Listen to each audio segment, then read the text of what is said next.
radio, TV, phono nut, and I made the flea market and thrift store rounds, and this is the only thing that I came home with.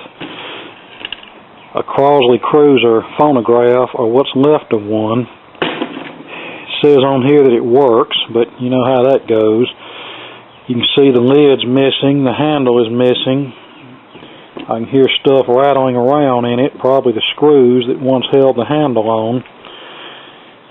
The only reason I bought this is because I have that turquoise case of the one I EOL'd a while back, and if this one indeed works, I'll just transplant the guts over into that case, and if it doesn't work, then I've got a wall wart power supply and a cartridge that I can use for something. I'm just really getting fed up with going to the flea markets and thrift stores. They're just out of touch with reality and into this delusional eBay fantasy world. Like one place I went in had two VTVMs. Well, actually one of them I think was just a volt-ohm meter, a military model. I forget the model number of it, but it was in the the gray metal case with the snap-on metal front. He had 75 on that. And he had a Simpson Model 311 VTVM, which is about the equivalent of your typical Heathkit or ICO service grade VTVM. He had 75 on that.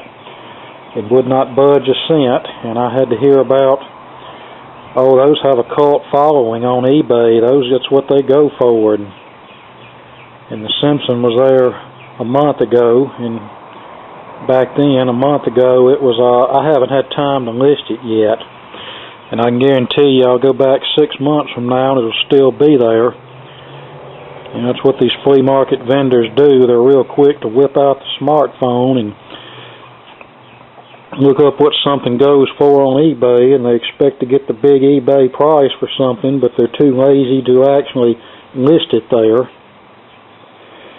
The only thing I saw that I almost came home with was a Sylvania Exponent stereo, and if you know anything about those, they're very nice systems for their time. This one was actually in a wooden cabinet and had speakers that went with it.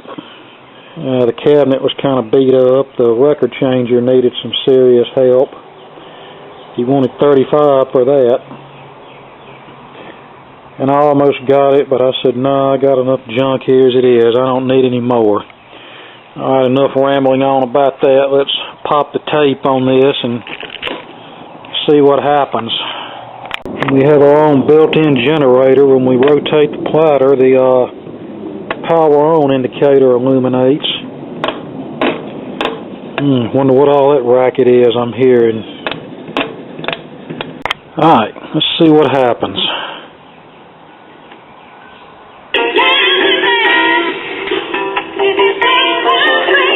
Well, it plays, but do we have a dead channel?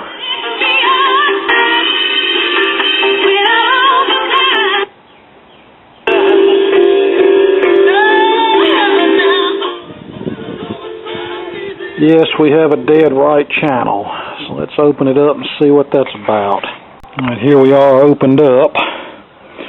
No broken wires, so our dead channel is either going to be because of a bad speaker, a bad cartridge, or something to do with the amplifier.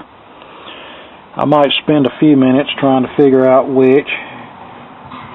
Otherwise, we may just EOL this thing if we can't easily find the problem.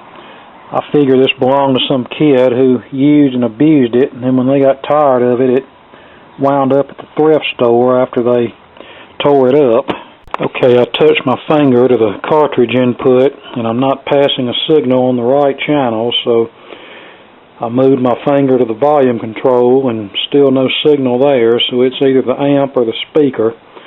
And we're going to take our multimeter and check the speaker and see if it's good. Who'd ever thought you'd ever see a repair video from me on one of these things?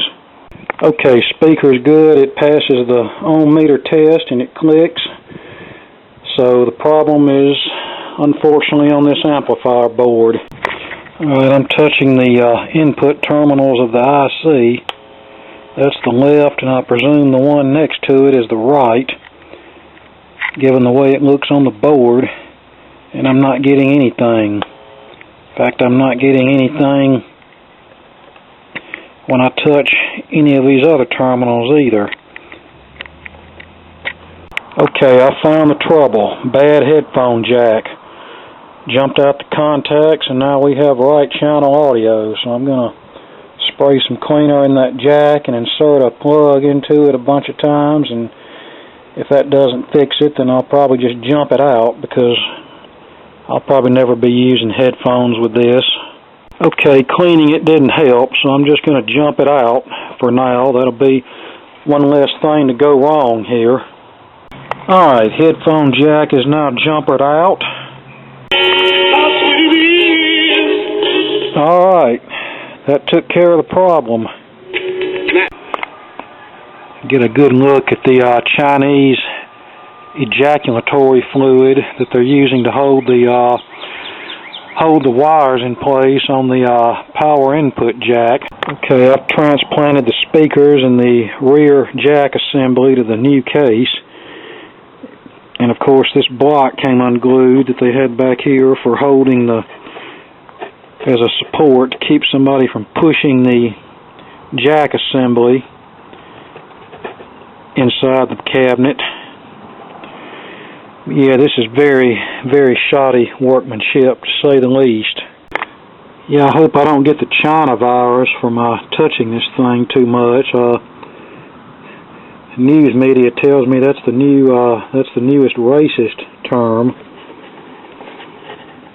Of course, it seems like in today's world, if it's something that the extreme left-wing radicals don't agree with, then it's automatically racist.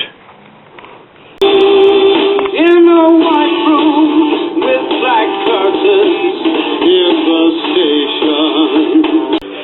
Well, for what it's worth, which ain't much, I think this one sounds a little bit better than the Bluetooth version that used to live in this case here. Like I said, that's not saying much, but that Bluetooth one that we EOL'd a while back, it was just horrible.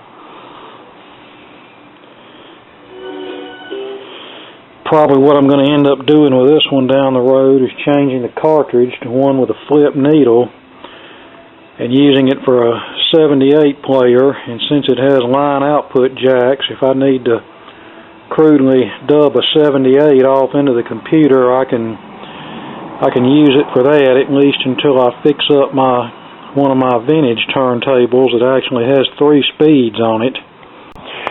Alright, I cleaned it up a little bit and it looks pretty good. There's a few little dings in the case, but I'm not worried about it. Eventually I'm probably going to change the cartridge to one with a flip needle so I can more conveniently play 78s and put a counterweight back here to lighten it up a bit. Like I said before, all I'm probably going to use this for is if I need to dub some cruddy old 78s into the computer, I can do that. Now, as far as these little record players, do I think they're worth what they cost new? No, not by a long shot. I would not pay the $59 or $69 or more that they cost new. I've seen some of these as high as $129, depending on where you get them. However, if you find one at the thrift store or a yard sale for $5 or $10, and you know it might be worth buying and playing around with it, and it might serve your needs until you can come up with something better. And if you connect a cable from the line output jack into a pair of powered speakers or an external amplifier and pair of speakers, then it'll sound better, but I really do not recommend these unless, like I said, you can find one very cheap and give you something to play with until you can do better. This one I'll probably just keep around just for demonstration purposes, and I can say I own at least one example of the world's worst record player. And as far as me calling this the China virus, that's what I'm going to start calling these newer Crosley and Victrola branded record players. In fact, I'm already getting a sore throat and a bit of a stopped up nose from handling this thing and breathing in the fumes from it. And here's a Micro Groove Kitty 78 from the 60s. Carrie, bright-eyed and merry, Fairy, the little girl squirt. She's quick as a wink and as neat as a pin. Bright, merry little squirt. Another thing I'm probably going to do to this is add a stereo mono switch on the output of the cartridge, so when I'm playing 78s, the surface noise won't be as prominent. You get the surface noise as it is, you get the surface noise in stereo, but of course the music is in mono, and if you combine the left and right, that will cancel out some of the surface noise, and that's advantageous when playing old 78s.